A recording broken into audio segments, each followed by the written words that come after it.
दोस्तों आज मैं आपको कुछ टिप्स दूंगा, उनकी मदद से आप इतने फोकस्ड हो जाओगे, आपका इतना ध्यान लग जाएगा, आप पत्थर फोड़ दोगे।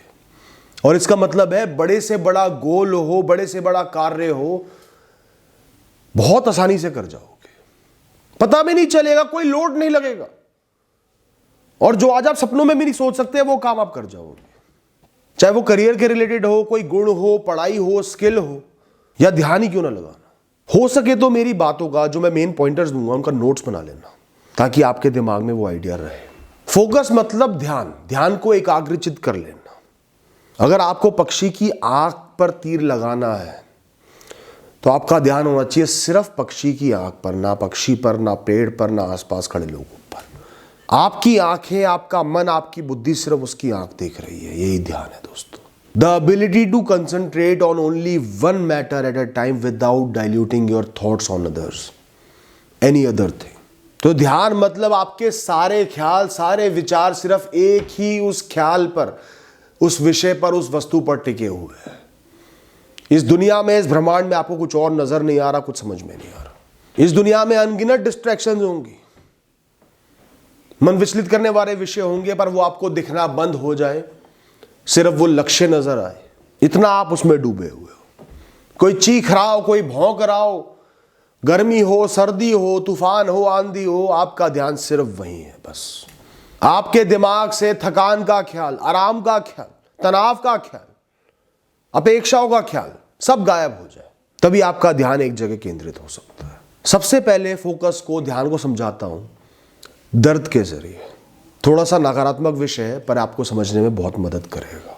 जब आप बहुत दर्द में होते हो, शारीरिक दर्द में होते हो, आप सब भूल जाते हो। जो खर्चे भी बचे हुए हैं, ऑफिस का स्ट्रेस, बुढ़ापे का तनाव, जीवन में कुछ खास नहीं कर पा रहा, गृह कलेश, खाना, मस्ती, कोई सुख दुख दिमाग में नहीं आता, सिर्फ दर्द चलता है। इसे ही एकाग्रचित ध्यान कहते हैं, फोकस कहते हैं। अब मैंने दर्द का ही एग्जाम्पल क्यों चुना? क्योंकि जो भी विषय आपको सुख देते हैं उन पर ध्यान लगाना तो बहुत आसान है। मैं जलेबी खा रहा हूं, सारा ध्यान जलेबी पर है, तो कहां पर होगा? जो आपकी इंद्रियों को सुख दे रहा है उसी पर ध्यान जाएगा। कोई अनोखा काम तो नहीं करती है। पर जो आपको दुख दे रहा है, सारा ध्यान वही है। ऐसा क्यों है? क्योंकि आपका मन, आपकी बुद्धि और आपका शरीर उस दर्द को इंपॉर्टेंट समझ रहा है, कीमती समझ रहा है कि ये मुझे कुछ बताना चाह रहा है, मुझे कुछ तुरंत करने की जरूरत है शरीर को कायम रखने के लिए। तो आपकी जो नर्व एंडिंग्स होती हैं वो दर्द इसलिए तो पैदा करती हैं ताकि आपको एहसास हो सके मुझे कुछ शरीर के लिए तुरंत करना है, कुछ गलत हो रहा है, कुछ सही नहीं हो रहा। Pain is a symptom. जिसको दर्द नहीं होता उसको चोट का पता ही नहीं चलता। जो डायबिटीज के पेशेंट होते हैं उनको सबसे पहले डॉक्टर ये कहते हैं कि हमेशा चप्पल या जूता पहनकर चलो, गर्म सतह पर मत चलो, क्योंकि उनके पैर सुन्न हो जाते हैं, पता ही नहीं चलेगा चोट कब मेरे को लग गई और वो सर्दी चली गई, गैंग्रीन बन गया, पैर काटना पड़ा। अब फोकस इसलिए नहीं लगता हमारा और विषयों पे, जैसे पढ़ाई करना हो गया, ध्यान लगाना, मेडिटेशन हो गया, एक्सरसाइज हो गया, व्रत करना हो गया, इन पर तो ध्यान नहीं लग पाता। क्योंकि आपका मन, आपकी बुद्धि और आपका शरीर इसको अपने लिए इंपॉर्टेंट नहीं समझ पा रहे कि ये मेरे काम का है। उनमें वो ज्ञान ऑटोमेटिकली फीड नहीं है। जैसे दर्द का ज्ञान तो फीड है, वो कोडिंग लिखी हुई है, ये कोडिंग नहीं लिखी हुई। तो क्या होना है? सिर्फ कोडिंग लिखी जानी है ना। तो फोकस प्राप्त करने के लिए सबसे पहले आपको अपने दिमाग की, अपनी बुद्धि की हर बात पर यकीन करना बंद करना होगा। उस पर से विश्वास खोना होगा कि जो वो कह रहा है वही इंपॉर्टेंट है, जो वो नहीं कह रहा है वो नहीं इंपॉर्टेंट है। ये विश्वास खोना होगा। आपकी बुद्धि को इस दुनिया के बारे में बहुत ज्यादा नहीं पता, बेसिक कोड्स लिखे गए हैं, उन पर विश्वास खोकर नए सिरे से कोडिंग करनी है, नए सिरे से सही गलत समझना है। एक भूखा कुत्ता किस चीज का चुनाव करेगा? बोटी का, मांस का, या बाग में दौड़ने का? तो फोकस अक्सर हमें तब चाहिए होता है जो मैटर, जो विषय लंबे समय में हमें बहुत सुख दे सकते हैं, पर आज अभी सिर्फ दर्द देंगे, मेहनत देंगे, अभी जीवन को आसानी से दूर ले जाएंगे। तो दिमाग कैसे मानेगा? दिमाग तो आज में जीता है, उसको दिख रहा है आज तो कुछ सुख मिल नहीं रहा, चलो कल तक पहुंच जाओ, कल भी नहीं मिल रहा, परसों भी नहीं मिल रहा। इतने अनिश्चित जीवन में मैं इतना दुख क्यों भोगूं? भविष्य मैंने देखा नहीं। आपका दिमाग तो बिगड़ा हुआ है, आलसी है, तामसिक है। वो हमेशा बोलेगा ओ सुन भाई, इतनी अनिश्चितता है, कल ना जाने क्या हो जाए, मैं तेरे लिए इतने दिन तक दुख भोग लूं, पागल हो जाऊंगा मैं, मस्ती करने दे मुझे, मौज में जीने दे, इन बेचारी इंद्रियों का क्या होगा, सूखी पड़ जाएंगी ये तो। कुछ अच्छा खाने का लेकर आ, कुछ बढ़िया टीवी पर चला, देखी जाएगी भविष्य में जो होगा। कितना कॉन्फिडेंट है आपका दिमाग, आपका मन। तो आपका मन लंबे समय के गोल्स के लिए, कुछ सीखने के लिए, समझने के लिए, ध्यान लगाने के लिए आपका वो फेक फ्रेंड बन जाता है, वो नकली दोस्त बन जाता है जो सिर्फ आपको मस्ती की तरफ ले जाता है, राह से भटकाता है। मैं तेरे साथ खड़ा हूं भाई, तू मस्ती कर, तू गलत काम कर, मैं देख लूंगा। और जब आप फंसोगे, जब भविष्य में वो दिन आएगा जब आप बहुत कुछ पा सकते थे पर दिमाग की मस्ती के कारण नहीं पा पाए, वो सीधा कहेगा मेरे बस की नहीं है भाई इसको झेलना, मुझे तो आज सुख चाहिए, अब तू कहीं से भी ला के दे, नहीं ला पा रहा मैं तो उदास रहूंगा।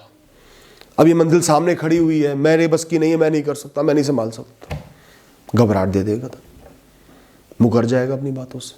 तो आपको भरोसा खोना है भविष्य में, बिना सीखे, बिना समझे, बिना मेहनत करे किसी चीज को हैंडल करने के उस विश्वास पर जो आपका मन आपको दे रहा है। सबके साथ होता है, ये बहुत जरूरी बात है, दोबारा सुनकर समझना। अक्सर इंसान इसलिए ही मरता है, इसलिए नाकामयाब होता है, इसलिए भटक जाता है क्योंकि उसका दिमाग उसको यकीन दिलाता है भविष्य में देखी जाएगी, क्योंकि भविष्य बहुत दूर है, अभी कुछ नहीं करना, संभाली जाएगी। और जब वो भविष्य आता है तो नहीं संभाली जाती। तो आपको अपने दिमाग को बोल बोल के बोलना पड़ेगा, आज कुछ नहीं किया तो भविष्य अंधकार में निश्चित ही है। तड़पूंगा मैं हर दिन, कोसूंगा खुद को हर दिन, जीवन को कोसूंगा।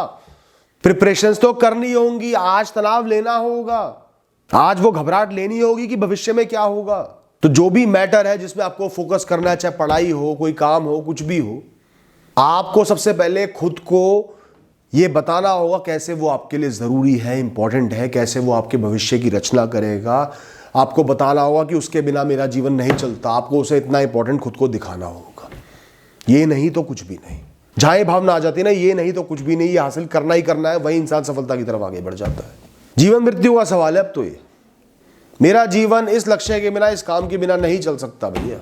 लिख दो ये बात, जिस तरीके से दिमाग को ये बात क्लियर कर सकते हो कर दो, बार बार रिपीट करो, दिन में 100 बार रिपीट करो, इसके बिना नहीं चल सकता, इससे ही मेरी खुशियां जुड़ी हुई हैं, ये मेरे लिए सबसे जरूरी है, मैं बहुत पछताऊंगा ये नहीं किया। अवचेतन मन पर ये बात तभी छपेगी, तभी आपका दिमाग इसको रिकॉग्नाइज करेगा as a truth, as a fact. दोस्तों, दिमाग पे भरोसा खोकर एक फ्रेश नया भरोसा बनाना अपने विचारों से, ये सही है, ये गलत है, ये ज़रूरी है, ये बेकार है, ये करने के बाद आपको खुद पर 100% भरोसा होना चाहिए। I am able, I can handle, I can do it. आपको जीनियस नहीं पैदा होना होता बड़े से बड़े लक्ष्य को पाने के लिए। पढ़ाई में सबसे टॉप पर रहने के लिए आपको जीनियस नहीं पैदा होना होता, आपको सिर्फ सही कर्म करने हैं और कंसिस्टेंसी के साथ करते जाना है। आपका खुद पर भरोसा 100% पर ही होना चाहिए, वो 99 तक भी नहीं आ सकता किसी भी लक्ष्य को प्राप्त करने के लिए। चाहे समय ज्यादा लगे, चाहे प्रैक्टिस ज्यादा लगे, मेहनत ज्यादा लगे, संघर्ष ज्यादा हो, हारना बार बार पड़े, पर आपको खुद पर भरोसा होना चाहिए, मैं इसको करने के लायक तो हूं। और ये भरोसा कैसे पैदा होगा? जब आप खुद को कर्मों से जोड़ोगे, जो मैं कर सकता हूं, जो सफलता के लिए सबसे जरूरी है, जो इंसान के हर दिन के लिए, जीवित इंसान के लिए सबसे जरूरी है, वो है कर्म। अगर मैं कर्म कर सकता हूं तो I am capable to succeed, बात खत्म। कितना ही बड़ा गोल हो, कितनी बड़ी मंजिल हो, कितनी बड़ी पढ़ाई हो। और निरंतरता, कंसिस्टेंसी। दोस्तों ध्यान रखना, जितना ज्यादा आपका ध्यान होगा, फोकस होगा, उतना ही कम समय आपको एक काम करने में लगेगा। दोस्तों, विजुअलाइजेशन फोकस में बहुत काम आता है। विजुअलाइजेशन मतलब खुद को योग्य समझना और इमेजिन करना उस स्थिति में जहां आप खुद को देखना चाहते हैं। क्लियरली इमेजिन करना, राह में भी संघर्ष करके जीतते हुए भी, वहां पहुंचकर भी बिल्कुल क्लियरली एक स्पेसिफिक रंग के कपड़े पहने हुए, एक स्पेसिफिक जगह पर दीवार पे एक पेंटिंग टंगी है, पूरा हर चीज इमेजिन कर लो। रिजल्ट आपके हाथ में है, इतने नंबर आपके आए हुए हैं। खुद को फिट देखना चाहते हो तो ऊपर से लेकर नीचे तक खुद को देखो, उस स्वरूप को देखो जो फिट है, एनर्जेटिक है, लोग तारीफें कर रहे हैं उसकी। बार बार इमेजिन करो, विजुलाइज करो, क्लियरली करो, उस पर विश्वास रखो, वो सत्य है। बस एक पुल के द्वारा वहाँ तक पहुँचना है, वही आपका सत्य है। ये जो आज है ये सत्य नहीं है, इसको आपने अपनाया नहीं है। ये मुमकिन है, ये मुमकिन है, ये मुमकिन है, इट्स पॉसिबल। तो believe in your self and your dreams first. जिस इंसान को भरोसा ही नहीं होता कि मैं कर सकता हूँ, मैं उसके लायक हूँ, वो हो सकता है, वो कभी ध्यान नहीं पा सकता, फोकस नहीं पा सकता, मेहनत नहीं कर सकता। निरंतर खुद को अधूरा महसूस करो दोस्तों। वैसे मैं सबको कहता हूँ अधूरा बिल्कुल भी महसूस मत करना, आप कंप्लीट हो जैसे भी हो, पर अगर आपको फोकस लाना है, कुछ बड़ा करना है जीवन में, तो अधूरा महसूस करना होगा। जैसे किसी ने आपकी सांसें चुरा ली हो, चंद क्षण ही आपने अपने उस गोल के लिए दे दिए, वो काम कर लिया, तो आपकी कुछ सांसें लौट आई। वो इतना कीमती है। और निरंतर करना तो आपको जीवन दान मिल गया। जैसे ही वो काम करने में लग जाओ, वैसे ही आपके अंदर एहसास होना चाहिए, मैं ये काम कर रहा हूँ, ये कर्म कर रहा हूँ, मैं जीत रहा हूँ, मैं जीत की तरफ आगे बढ़ रहा हूँ, मैं जीवन की तरफ आगे बढ़ रहा हूँ, मृत्यु से, गंदगी से, दुखों से। नो इफ, नो बट, क्या, क्यों, कैसे, कुछ नहीं। आपके ध्यान को बर्बाद करने वाला सबसे घटिया चीज है इफ्स एंड बट्स। प्रश्न, क्यों, कैसे, कब, कहां। जब भी आप किसी बड़े कार्य का सोचते हो, गोल का सोचते हो, अनगिनत प्रश्न उत्पन्न हो जाते हैं इफ्स एंड बट्स वाले। क्या होगा, कैसे कर पाऊंगा, पर ये, पर वो। ये वो पर है जो आपके परों को काट देते हैं। और इनमें से ज्यादातर के लिए आपको कुछ नहीं करना होता। ये बेबुनियादी ख्याल होते हैं, और बाकी बचे हुए खुद ही सॉल्व हो जाते हैं। इनमें से ज्यादातर इफ्स एंड बट्स के लिए आपको कुछ भी नहीं करना होता, वो वक्त के साथ खुद रिजॉल्व होने होते हैं। आज आप कुछ नहीं कर सकते, जैसे जैसे आगे बढ़ोगे राह मिलती जाएगी उनके लिए। जैसे एक इंसान को, सपोज एग्जांपल देता हूं, साइंस की फील्ड में एक्सेल करना है, एक बहुत टफ साइंटिफिक कोर्स है, उसमें उत्तीर्ण होना है और बड़े बड़े केसेस संभालने हैं, बड़े बड़े एक्सपेरिमेंट करना है। पर उसको डर लगेगा, प्रश्न उठेगा, मुझे कुछ नहीं आता, मैं बड़े बड़े कॉम्प्लेक्स मैटर कैसे हैंडल करूंगा। डर लगेगा, प्रश्न पैदा होंगे, क्या मैं उस लायक हूं। पर जैसे जैसे वो पढ़ाई करेगा, बेसिक सीखेगा, एडवांस की तरफ जाएगा, एक्सपेरिमेंट करेगा छोटे छोटे, वैसे वैसे उसका कॉन्फिडेंस बढ़ेगा, कैपेबिलिटी बढ़ेगी, वो बड़ी कॉम्प्लेक्स प्रॉब्लम्स को, सिचुएशंस को डील करने योग्य बन जाएगा। वो प्रश्न चिन्ह अपने आप ही गायब होते चले जाएंगे। जहां चाहा वहां रहा, चलना तो शुरू करो। एक इंसान को मैराथन में दौड़ना था, मीलों तक दौड़ना था, ये उसका गोल था, पर आज वो कुछ 100 मीटर भागने में ही थक जाता, नहीं भाग पाता।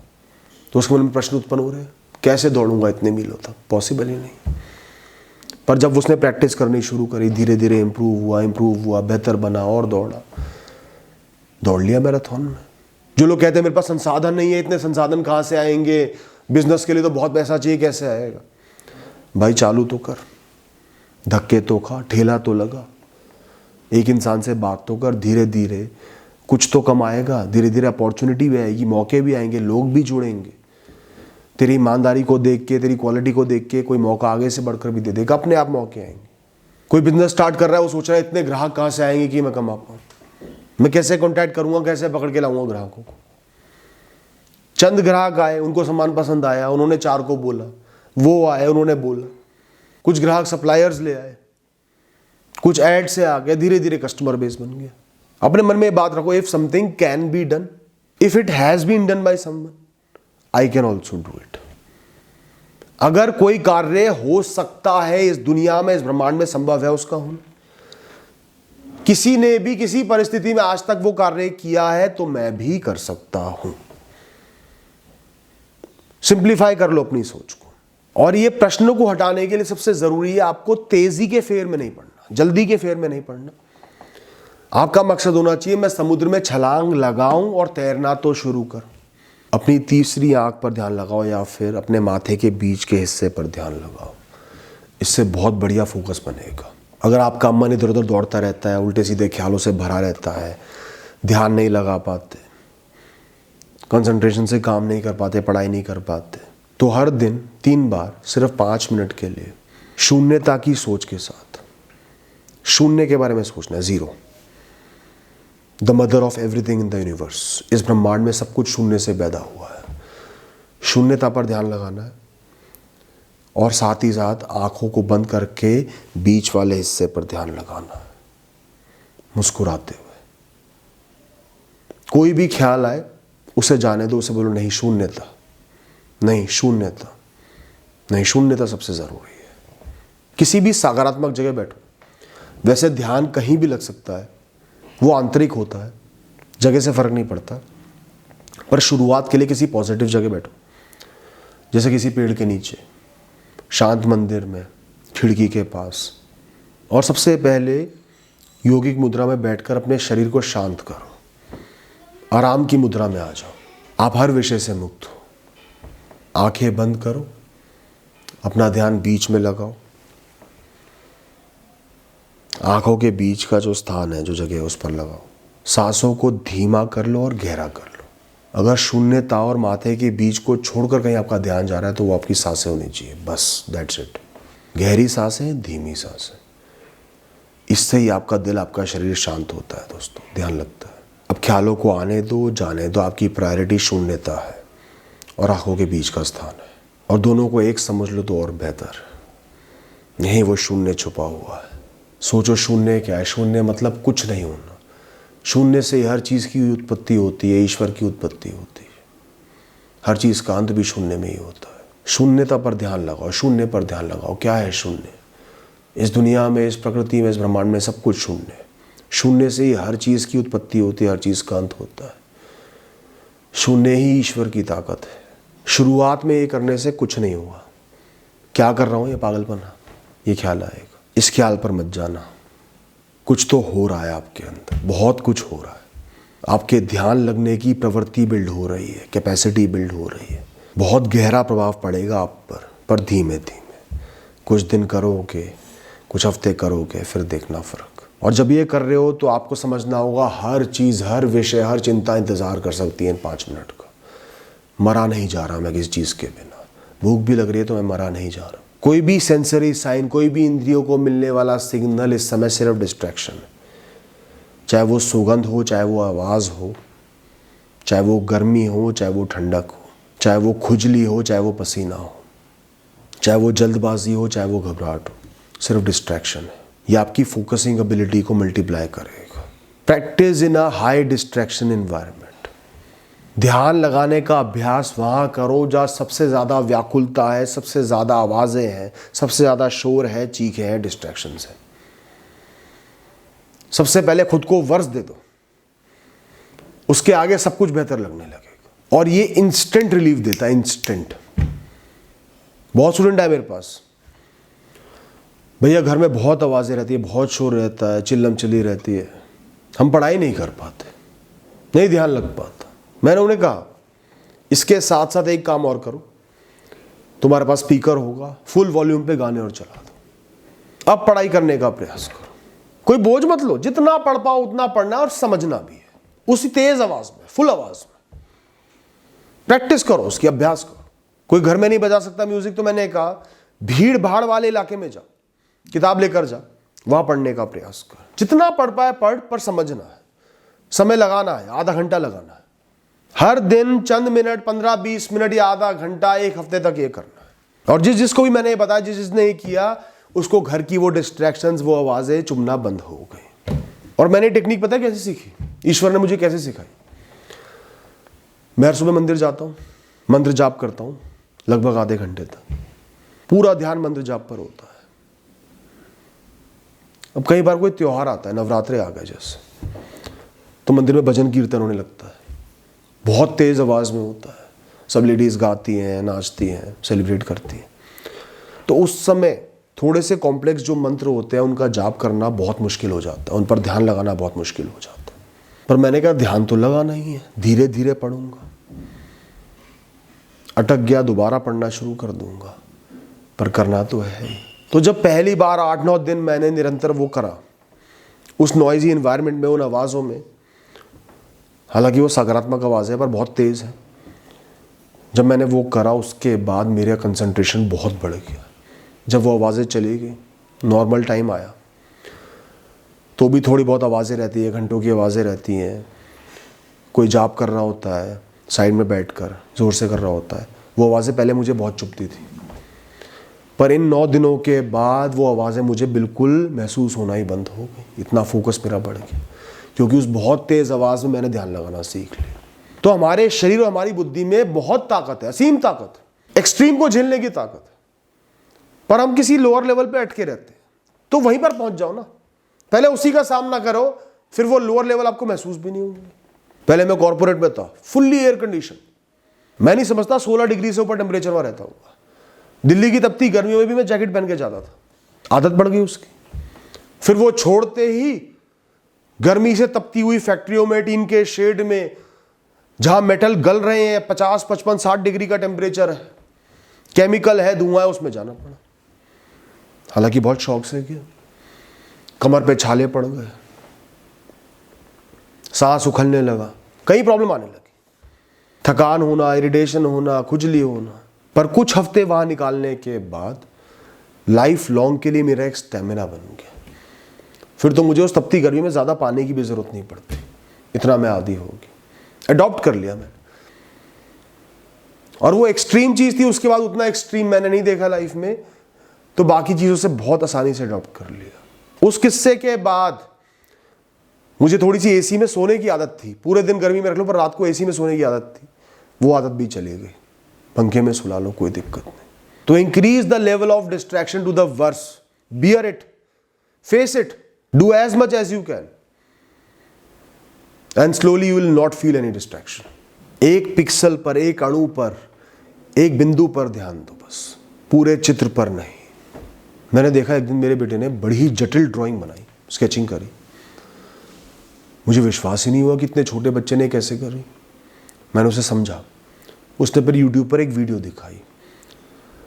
जिसने वो वीडियो बनाई थी उसने उस स्केच को बहुत सारे हिस्सों में बांट दिया, छोटे छोटे स्क्वायर्स के माध्यम से डिवाइड कर लिया। फिर एक छोटे से हिस्से में थोड़ा सा काम करके दिखाया और बच्चे ने वो काम कर लिया। फिर अगले स्क्वायर पे गया, फिर थोड़ा सा काम करा, धीरे धीरे करके पूरी इमेज बन गई। तो आप पूरे आकाश पर तो एक बार में ध्यान नहीं दे सकते, पर एक बादल पर जरूर दे सकते हो। The art of focus is to limit what goes in your mind at once and be mindful of only what has to be done well by you in this moment. आपके दिमाग में, आपकी इंद्रियों के जरिए, आंखों के जरिए क्या जा रहा है, उसको एक क्षण में बहुत लिमिट कर दो। बहुत लिमिटेड चीज पर ध्यान लगाना है, छोटी सी आसान सी चीज पर। और उसके लिए आप क्या कर सकते हो? तो हर क्षण में पूरे सिलेबस पर ध्यान देना जरूरी नहीं है। इतना बड़ा सिलेबस मुझे करना, इतनी मोटी बुक मुझे पढ़नी, जिस पेज को थामा हुआ है, खोला हुआ है, उसमें जो वाक्य पढ़ रहे हो, सारा ध्यान वहां होना चाहिए, आपकी नजर वहां होनी चाहिए। किताब इस क्षण में नहीं पढ़नी आपको इस क्षण में सिर्फ इतना पढ़ना है जितना आप आसानी से कर सकते, बिना ज्यादा पेन लिए। उसी को समझो, उसी पे ध्यान दो। नहीं समझ में आया दोबारा पढ़ो, दोबारा ध्यान दो, प्रश्नों का हल ढूंढो, अच्छे से समझो उसको, अंडरलाइन करो, लिखो, फिर आगे बढ़ो। Rush and urgency kill focus. जल्दबाजी ध्यान को मार देती है। अगर आपको किसी कार्य के लिए जल्दबाजी है भी, तो इसका मतलब ये है कि उसमें शामिल जो छोटे छोटे कार्य बहुत कम इंपॉर्टेंस के हैं उनको हटा दिया जाए, बाद के लिए रख दिया जाए। जो सबसे ज़्यादा इंपॉर्टेंट है उसको पिक करा जाए, टास्क्स को प्रायोरिटाइज करा जाए। सबसे ज़रूरी है, सबसे पहले ये होगा, फिर वो होगा, और फिर ध्यान पूर्वक समय लेकर उस कार्य को करा जाए। उसका मतलब ये नहीं कि सब कुछ जल्दी जल्दी कर लेना है। आप चल भी रहे हो, बहुत लंबा चलना है, जैसे पहले समझाया, अगले 100 मीटर की वॉक पर ध्यान दो बस। सामने जो पेड़ है वहां तक चलने पर ध्यान दो बस। आसपास के नज़ारों का मजा लो, और जब वहां पहुंच जाओ तब एक नया फैसला करना, नई यात्रा की शुरुआत करना। Small tasks are easy on the mind, they are done with efficiency and easy for the subconscious to remember and register. काम को छोटे छोटे भागों में बांटना इसलिए अच्छा होता है, जो छोटे टास्क होते हैं, जो सिंपल होते हैं, पर आप उनको ज़रूरी मानते हो, जैसे पहले समझाया, तो आप एक तो उनको बहुत बिना पेन के कर लोगे तो आपको ज़्यादा डर नहीं लगेगा, घबराहट नहीं होगी, शांत मन से कर पाओगे, अच्छे से समझ पाओगे, और अच्छे से जो समझोगे वो आपके अवचेतन मन पर गहराई से छपेगा। वरना एक इंसान एक मेंढक की तरह इधर से उधर छलांगे लगाता रहेगा, अधूरा छोड़ छोड़ के कामों को। ये नहीं समझ में आ रहा, ये बड़ा है, ये छोटा है, ये कर लेता हूँ, ये कर लेता हूँ, कुछ नहीं कर पाएगा। ध्यान बढ़ाने के लिए, ध्यान लगाने के लिए हमेशा एक लंबा और कंफर्टेबल रास्ता चुनो, बजाय छोटे और कॉम्प्लेक्स रास्तों को चुनने के, शॉर्टकट्स को चुनने के। अगर आपकी मंजिल तक एक सीधी रोड जा रही है 10 किलोमीटर की, उस पे चलना बेहतर है बजाय 4 किलोमीटर ऊबड़ खाबड़ राहों से। और ये बात मैं बहुत अनुभव के बाद बोल रहा हूँ। इसका एक एग्जाम्पल याद आता है। उत्तराखंड के पहाड़ों पे माँ सरकंडा देवी का एक मंदिर है, बहुत प्राचीन मंदिर है, बहुत ही पावन भूमि है। ऐसा लगता है बादलों में आ गए, ब्रह्मांड में आ गए।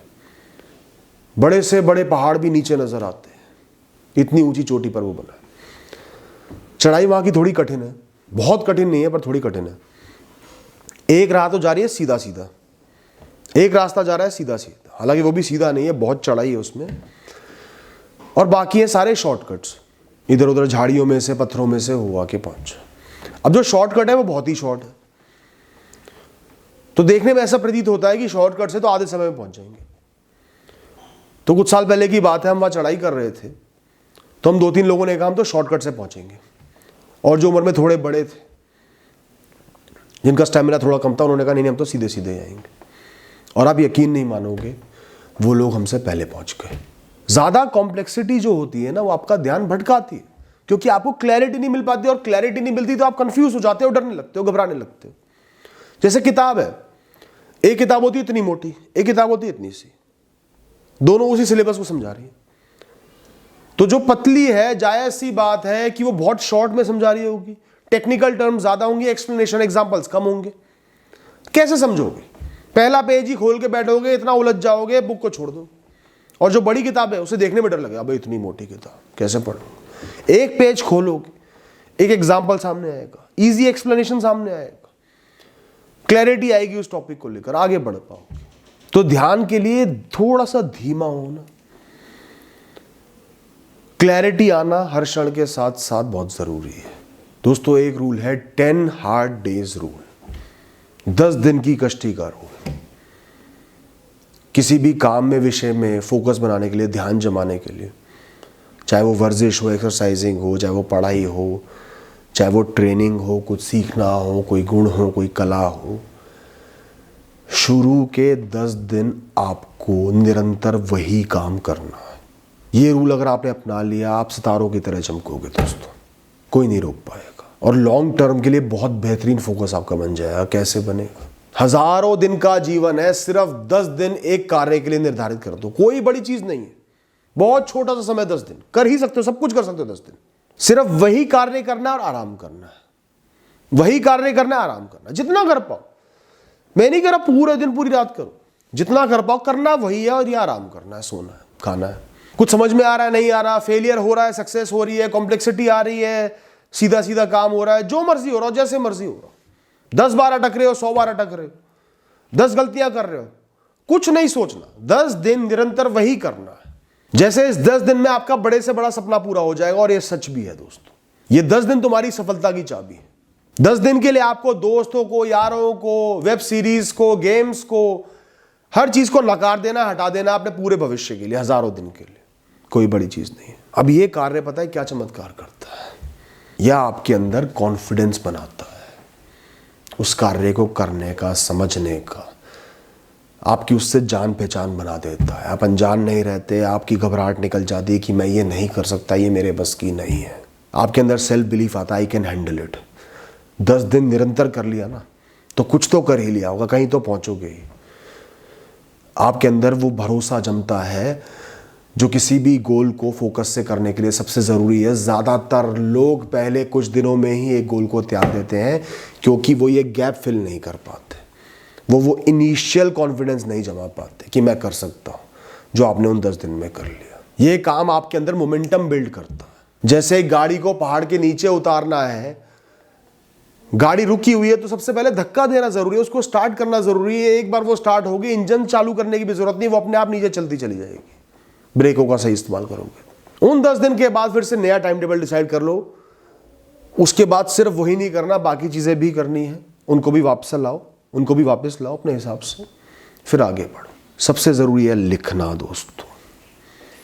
फोकस बनाने का बेहतरीन तरीका है लिखना। Right, right and right. एक हैबिट बना लो, एक आदत बना लो सब कुछ लिखने की। हमेशा अपने पास एक नोटपैड रखा करो। जो भी पढ़ा, जो भी सीखा, उससे आपने क्या सीखा उसको समराइज करो। हमेशा अपने डाउट्स भी लिखो, खाली सोचो मत। जो भी नकारात्मक ख्याल आ रहे हैं उन्हें भी लिखो, उनका भी लिखकर समझोगे तो जवाब दे पाओगे कि नहीं ये बेकार है, बेसलेस है। अपने सपनों को लिखो, विविडली लिखो, बहुत क्लियरली लिखो, ये मेरा सपना है। जैसे विजुअलाइज कर रहे हो अपने आप को उस सपने में। जीवन में अपने विजन को लिखो, कैसे खुद को देखते हो, कैसा इंसान बनते हुए खुद को देखना चाहते हो। एक मजबूत इंसान, एक काबिल इंसान, एक मेहनती इंसान, एक सफल इंसान। किसी भी मुश्किल कार्य को मुमकिन कैसे बनाना है वो स्टेप्स भी लिख दो। आपको लग रहा है काम मुश्किल है पर मैं इसको ऐसे कर सकता हूं, वो लिखो। खुद को एक प्लान दो। हर दिन का टाइम टेबल लिखो। अगले घंटे क्या जरूरी कार्य आपको करना है वो लिख दो। इस क्षण में विचलित हो, कोई क्रेविंग हो रही है, मोमेंटरी क्रेविंग हो रही है, डिजायर पैदा हो रही है, उसको भी लिखो। पता चलेगा बेकार की चीजें नुकसान ही करेगी। लिखना आपको सेल्फ अवेयर कराता है। आप खुद को अपने मन से, इंद्रियों से अलग जान पाते हो और ज्यादातर संशय, ज्यादातर दुविधा आपकी खत्म हो जाती है। आज के दिन में जो अचीव करा वो लिखो, जो खोया, जहां फेल हुए वो लिखो, उससे क्या सीखा वो लिखो, पढ़ते हुए लिखो। लिखने से आपके दिमाग में क्लैरिटी आती है। सारे ख्याल मिल बांट के नहीं चल रहे होते, एक गोला नहीं बन रहा होता, जिसकी मदद से आप फोकस लगा पाते हो। जैसे वो गोला बन जाता है ना ख्यालों का, वो सिर्फ ओवर थिंकिंग पर लेकर जाता है, बेसलेस। लिखने से आपको जल्दी हल मिलते हैं। समस्या दिमाग में घूम रही है, एंग्जाइटी दे रही है, लिख लिया, अब सोचोगे इसके लिए क्या करना। जो बेसलेस ख्याल है, जिनका कुछ नहीं करना, जिनका कुछ नहीं होना, 10 साल पहले कुछ हुआ था, लिखते ही समझ जाओगे तो बेकार है, टुच्चा है। लिखना आपको आलस से बचाएगा, गलतियों का एहसास दिलाएगा। आज के दिन मैंने पूरे दिन आराम करा, खेला कूदा, मस्ती करी, टीवी देखा, पढ़ाई नहीं करी, एक अनमोल दिन मैंने खो दिया। आत्मग्लानि होगी और कंफ्यूजन खत्म होगी। अब बोलने को तो दोस्तों मैं और बहुत कुछ बोल सकता हूं, लेकिन आज जो भी पॉइंट्स मैंने आपको बताया, लिखना, इनकी समरी को, हर पॉइंट की जो आपको समझ में आया, और उनको मिलाकर अप्लाई करना। सब मत मिलाना, 2-4 ही मिलाकर जीवन में अप्लाई करना। देखना कितना बेहतरीन ध्यान आपका बनता है। Thank you and all the best.